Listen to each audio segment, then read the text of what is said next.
Tuvimos a J.D. Vance participando en TPPUSA, y allí algunas personas le reprocharon tu supuesto apoyo al genocidio. Y J.D. Vance creo que quiere, ser el 28º candidato presidencial de los republicanos. ¿Cómo ves la forma en que estuvo negociando con los iraníes? Porque según dijeron desde el lado iraní, hablé con el profesor Miranda, él contó que en plena noche, ya muy tarde, Vance decidió irse a Estados Unidos, aunque antes había acordado que las negociaciones continuarían hasta el domingo, pero decidió marcharse. ¿Qué fue eso, Scott? ¿Qué fue eso? Y estuvo llamando a Washington una y otra vez. Habló con Benjamin Netanyahu. Netanyahu dijo que estaba en contacto directo con él porque quería informar de lo que había pasado. ¿Qué es eso?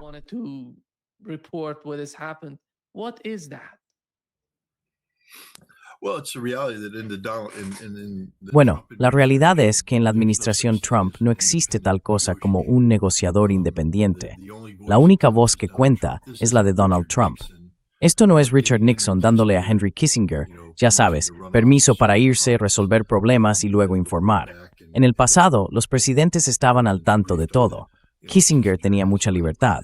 J.D. Vance no tenía ninguna. Cero libertad. El hecho de que hubiera casi una especie de entendimiento al estilo de Islamabad fue únicamente gracias a los iraníes, que llegaron preparados, muy bien preparados, y fueron capaces de tomar, ya sabes, el escaso aporte estadounidense que había y convertirlo enseguida en algo.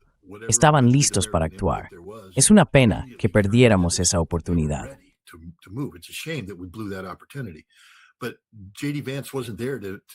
Pero J.D. Vance no estaba allí, en mi opinión, para llegar a un acuerdo. Estaba allí para hacer imposible que se alcanzara uno.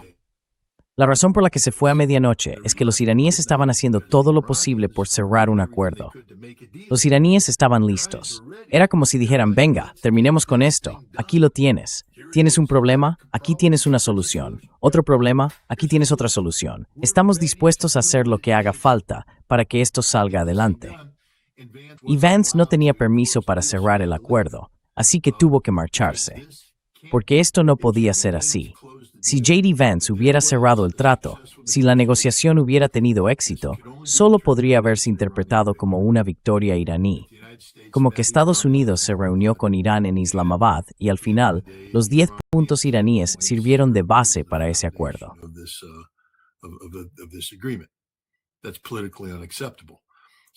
Eso es políticamente inaceptable.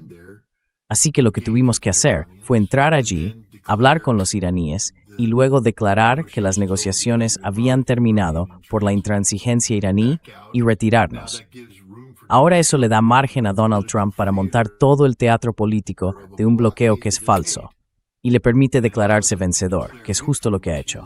Y ahora puede entrar, cerrar el acuerdo y decir que todo ocurrió gracias a la gran fuerza y determinación que demostró al dejar claro a los iraníes quién manda en el estrecho de Hormuz. Pero bueno, eso ya está resuelto. Así que ahora vamos a la reconstrucción, una gran fuente de ingresos, según cómo quiera presentarlo. Pero a J.D. Vance simplemente no se le permitió tener éxito.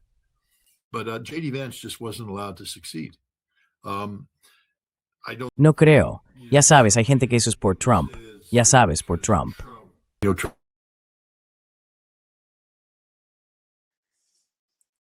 Yeah. We've lost.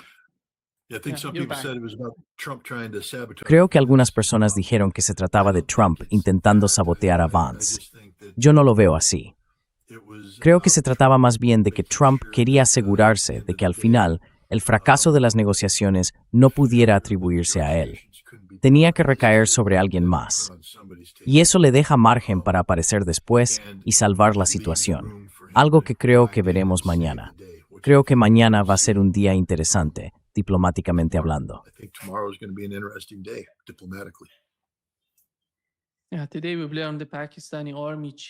Hoy hemos sabido que el jefe del ejército de Pakistán, Asim Munir, ha llegado a Teherán con una delegación política y de seguridad de alto nivel. Está llevando un mensaje de Washington a los iraníes. Cree que esta vez, como usted mencionó, los iraníes estaban allí, que fueron a Pakistán totalmente preparados. Si uno mira la delegación, lo tenían todo, económico, jurídico, político, todo. Estaban listos para hacerlo todo correctamente. Pero, ¿cómo lo ves si pasa algo con las negociaciones, con las conversaciones? ¿Cree que veremos lo mismo por parte de Estados Unidos? Porque estamos viendo buenas delegaciones, con todas y cada una de las dimensiones que una delegación necesita para negociar, para dialogar.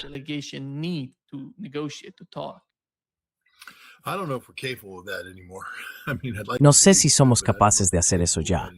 Quiero decir, me gustaría creer que sí, pero no sé si realmente lo somos. Lo que veo es que fuimos intelectualmente perezosos.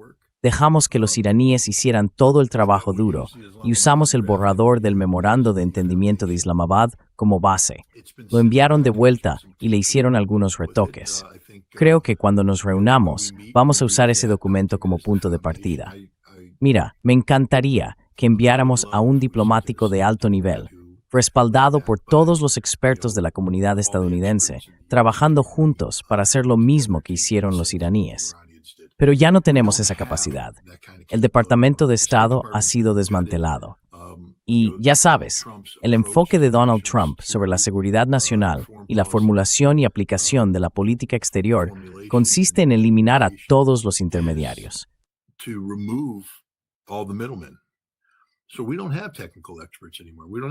Así que ya no tenemos expertos técnicos, no tenemos gente que se centre exclusivamente en este tema desde una perspectiva de política pública.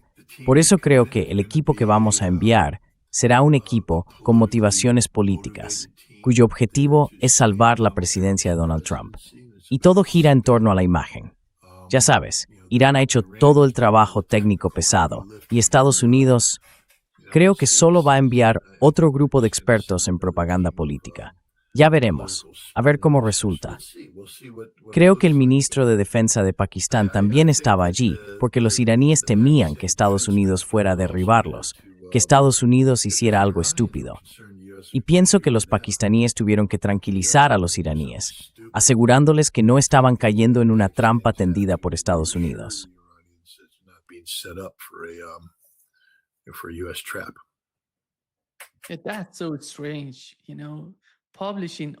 Es muy extraño.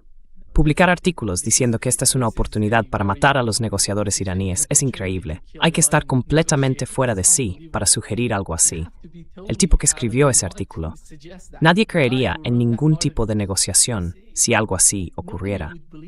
Este es el tipo de agenda israelí, porque han estado matando y asesinando negociadores. Estados Unidos no puede ser así. No creo que Estados Unidos sea así.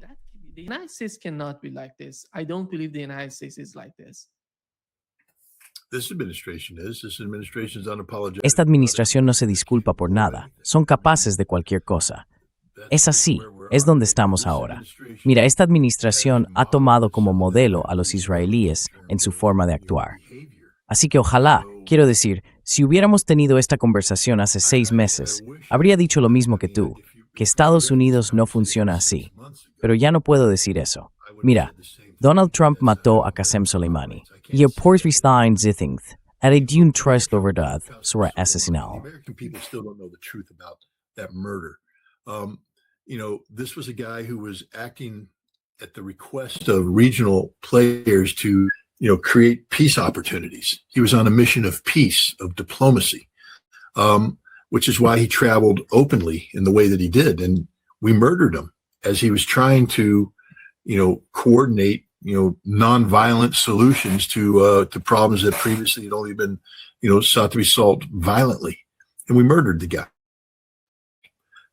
Trump that murdered him. And so we are fully capable of doing Israeli-type actions.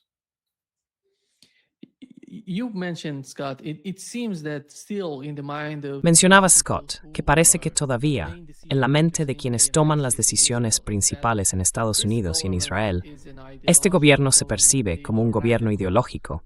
Se les llama radicales, y nadie ve la actitud pragmática que tiene el gobierno de Irán. Yo diría que no hay nada radical en ese gobierno. Si conoces a la gente, si hablas con ellos, si ves cómo entienden el conflicto, la guerra, hasta ahora, Fíjate, más de 40 días de guerra. No hay nada radical en ellos, nada ideológico. No atacaron a civiles, porque el primer día, ya sabes, una escuela primaria fue atacada por casas. Ellos no fueron allí porque saben lo que quieren, saben lo que es práctico para ellos. Y eso, en mi opinión, no se entiende en Estados Unidos, ni tampoco en Israel.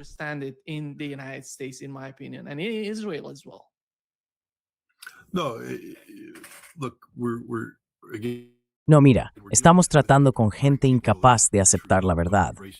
¿Por qué sobrevivió el régimen iraní al intento de asesinato contra Ali Khamenei?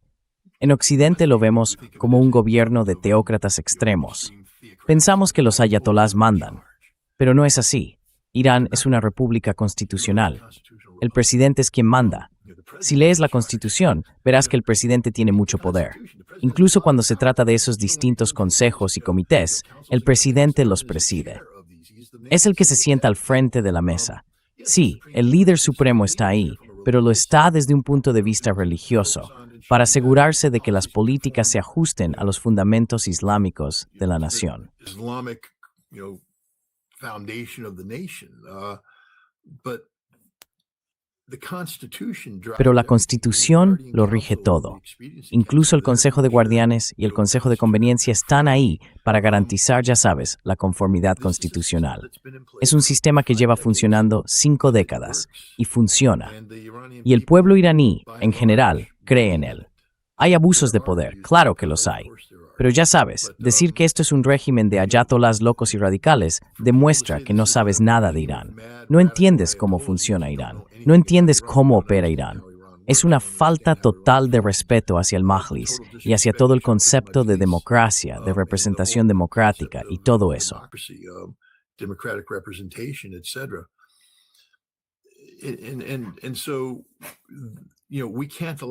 Así que, ya sabes, no podemos permitir que personas que realmente conocen Irán asesoren al presidente, porque la única forma en que estas políticas funcionan es si uno cree en la desinformación de base sobre Irán y su sistema de gobierno.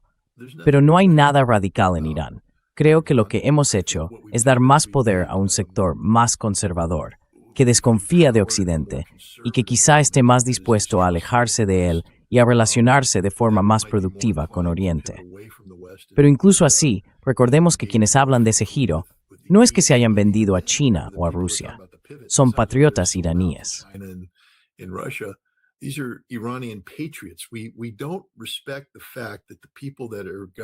No respetamos el hecho de que las personas que gobiernan hoy en Irán son ante todo patriotas iraníes, que están velando por lo que consideran mejor para su país. Una de las razones por las que han rechazado las políticas de Rouhani y Zarif es que Occidente ha traicionado a Irán demasiadas veces. No se puede confiar en Occidente. Y por eso empiezan a cuestionar a quienes creen que deberíamos darle a Occidente una oportunidad más. ¿Para qué? Para que vuelva a traicionar a Irán. Así que nosotros en Occidente no queremos reconocer las preocupaciones legítimas de esos iraníes más conservadores, y lo que hacemos es radicalizarlos. Convertimos cualquier oposición a Estados Unidos y a Occidente en algo radical, en algo extremista. Y además tendemos a ignorar el componente patriótico de esas personas y las llamamos islamistas, islamistas radicales, fundamentalistas, extremistas, cuando en realidad la mayoría de ellos no lo son.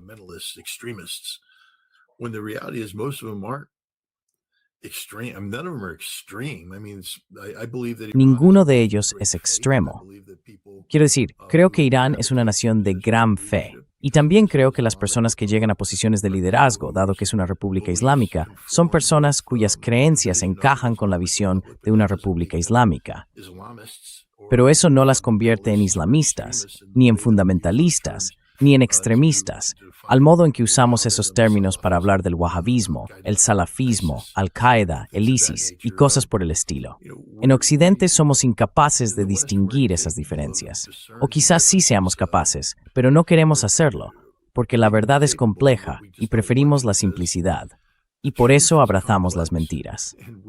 Aceptamos relatos inexactos porque es más fácil hacerlo, porque en realidad no estamos intentando ganar un debate sobre la realidad de Irán con los propios iraníes.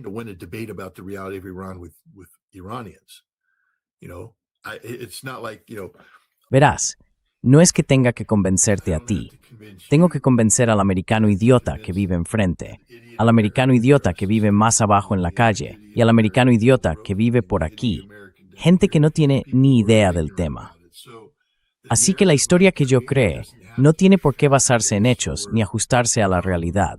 Solo tiene que ser algo que el público americano ignorante pueda consumir fácilmente. Debe de ser frustrante para ti y para el pueblo de Irán, que dicen, oye, un momento, nosotros existimos de verdad. Aquí hay una verdad, hay una realidad. Pero por desgracia en Estados Unidos no nos importa vuestra verdad ni vuestra realidad. Solo nos importa cómo podemos manipular los datos para que se puedan consumir políticamente aquí en nuestro país. so they can be consumed politically here in the United States. Parte de las negociaciones, Scott. Desde el primer día, Irán dijo que en todos los frentes tenía que, ya sabes, poner fin a la guerra en todos los frentes. Uno de ellos es con Hezbollah, en el Líbano. E Israel mantuvo las primeras conversaciones directas con el gobierno libanés. Pero el resultado de eso parece ser que acabarán teniendo una guerra civil en el Líbano si siguen por ese camino. ¿Cómo lo ves tú? My understanding is that Israel currently occupies. Hasta donde yo sé, Israel ocupa actualmente el 22% del territorio libanés. Así que cualquier gobierno libanés que negocie con los israelíes sin reconocer eso no es un gobierno libanés. Es una extensión de Israel. Y el hecho es que ya sabes, la constitución libanesa, las peculiaridades del sistema impuesto por los franceses, que garantiza la presidencia a un cristiano y el cargo de primer ministro a un musulmán suní. Eso significa que no hay una democracia real. That means that there's no real democracy. It means that Lebanon is governed by factions. Significa que el Líbano está gobernado por facciones. Y la facción cristiana y la facción suní, al menos tal y como están representadas en el gobierno, son facciones que se han vendido a Israel. Están controladas por Israel. Así que, cuando hablamos de Israel negociando con el gobierno libanés, en realidad es Israel negociando consigo mismo. El gobierno libanés es incapaz de hacerlo. La idea de que Hezbollah, que obtiene su legitimidad del propio concepto de resistencia a la ocupación israelí, no pueda ser derrotado por Israel, lleva a que ahora Israel recurra a los libaneses para decirles, tenéis que desarmar a Hezbollah. Entonces, el ejército libanés, en lugar de enfrentarse a la fuerza extranjera que ocupa el 22% de su territorio, está masacrando a su propio pueblo. ¿Y ahora se supone que debe volverse contra Hezbollah?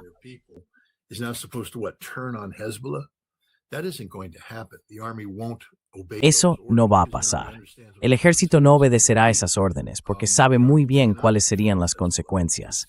El ejército no puede derrotar a Hezbollah en un enfrentamiento directo, y si lo intenta, eso se convertirá en una guerra civil. Y cuando se convierta en una guerra civil, ya sabes, la política que ahora limita a Hezbollah dejará de existir. Y veremos a un Hezbollah distinto. Hezbollah es más poderoso que el ejército libanés, y también más poderoso que el ejército israelí cuando se trata de defender el territorio libanés. Foreign. Y Hezbollah no será derrotado. Lo que estamos viendo ahora mismo es solo un juego entre Estados Unidos y Líbano para crear una determinada percepción. En cuanto a cómo afectará esto a las negociaciones finales de paz, bueno, no puedo hablar en nombre de los iraníes.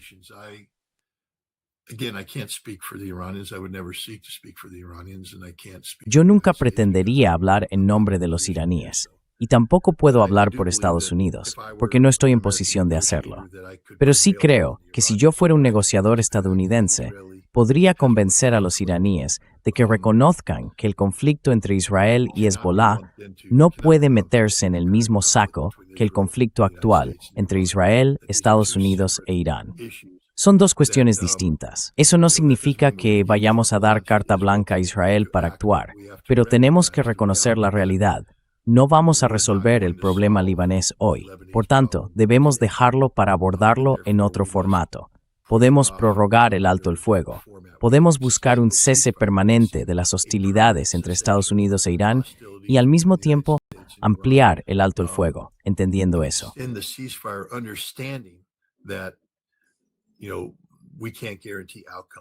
Verás, no podemos garantizar resultados aquí.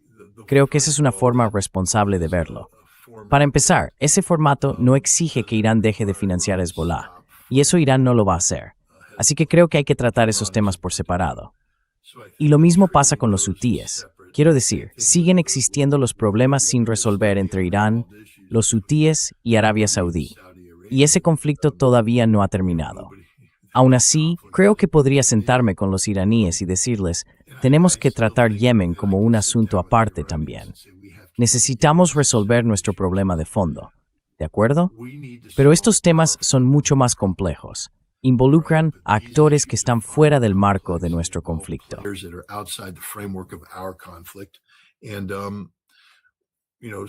Y de nuevo, ya sabes, necesitamos encontrar un mecanismo eficaz para mantener el diálogo y resolver estos conflictos Y yo le diría a los iraníes, sin frenar vuestra capacidad de avanzar, quiero que se levanten las sanciones contra Irán.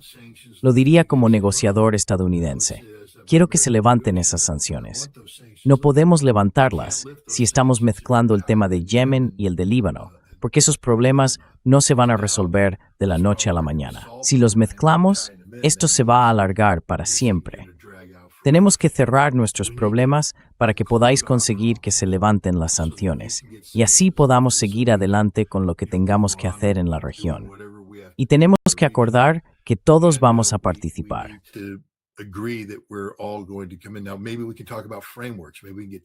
Bueno, quizá podamos hablar de marcos de negociación. Tal vez podamos contar con mediadores chinos. A lo mejor podemos hacer algunas cosas para cambiar esta dinámica. Porque si yo fuera iraní, diría, me estás proponiendo que sigamos haciendo lo mismo que antes, que no funcionó y solo llevó a ataques israelíes y estadounidenses en Yemen y en Líbano. Así que creo que sería sensato hablar de incorporar a otras partes que puedan facilitar estas negociaciones, los chinos, los rusos y demás, para restar protagonismo a los estadounidenses. Quiero decir, ¿qué sentido tiene que Estados Unidos, junto con Líbano e Israel, negocie el futuro de Hezbollah? Es un planteamiento absurdo. En fin, eso es todo. Hezbollah no es Hamas. Hezbollah es algo más que eso. Todo el mundo conoce el papel que tiene Hezbollah en el Líbano. Hezbollah derrotó a los israelíes en el año 2000. En 2006 lucharon hasta dejarlos en punto muerto. Y hoy están superando a los israelíes. Así que bueno, sí, Hezbollah es Hezbollah. No va a desaparecer pronto.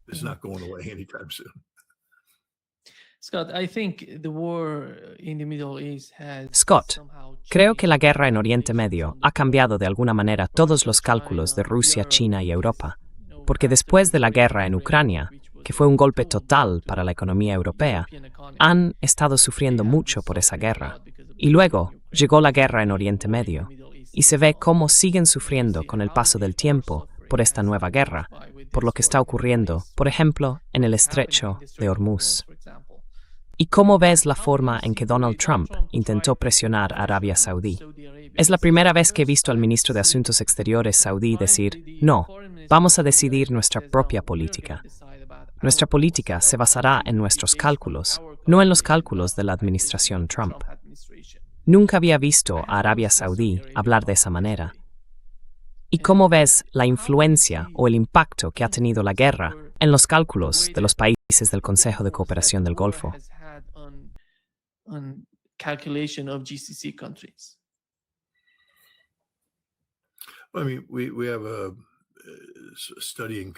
Quiero decir, tenemos un claro contraste.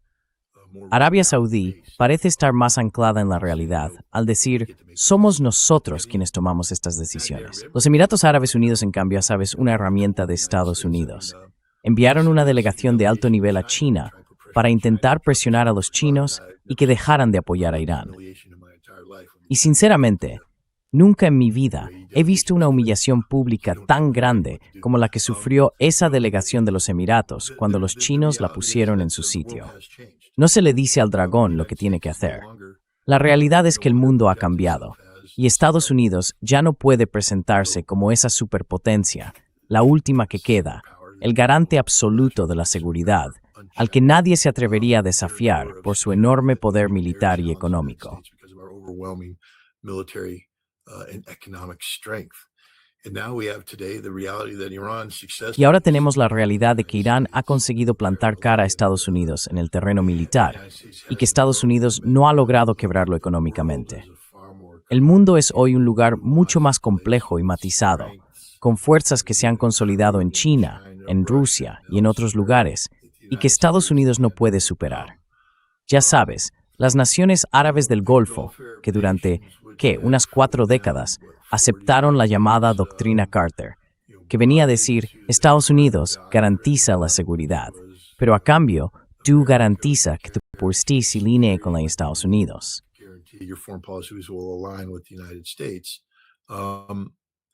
¿Sabes, Hugo?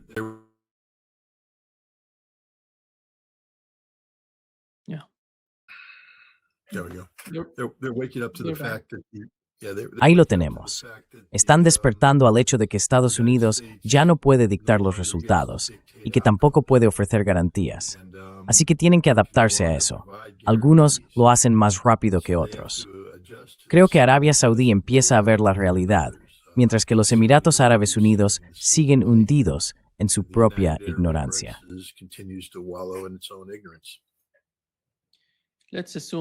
Supongamos que consiguen algo de las negociaciones entre Irán y Estados Unidos.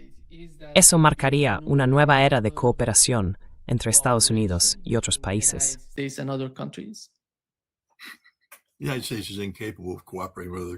Estados Unidos es incapaz de cooperar con otros países bajo Donald Trump. Así que creo que lo que vamos a ver es que esta negociación es la excepción, no la norma. La única forma en que Estados Unidos va a adoptar cambios de política importantes que puedan considerarse, digamos, un paso hacia la normalidad, será a través de la derrota. Si Estados Unidos no se ve desafiado, seguiremos haciendo lo mismo de siempre, el camino de menor resistencia, y todo eso bajo la creencia de que, América puede salirse con la suya en prácticamente cualquier cosa. Pero cuando nos desafían y fracasamos, tenemos que adaptarnos. Y creo que Irán es el primero de lo que probablemente serán muchos ajustes que veremos en los próximos años. Pero esto no es Estados Unidos aprendiendo a convivir con sus vecinos. Es Estados Unidos viéndose obligado, por el peso de sus propios fracasos, a reajustarse.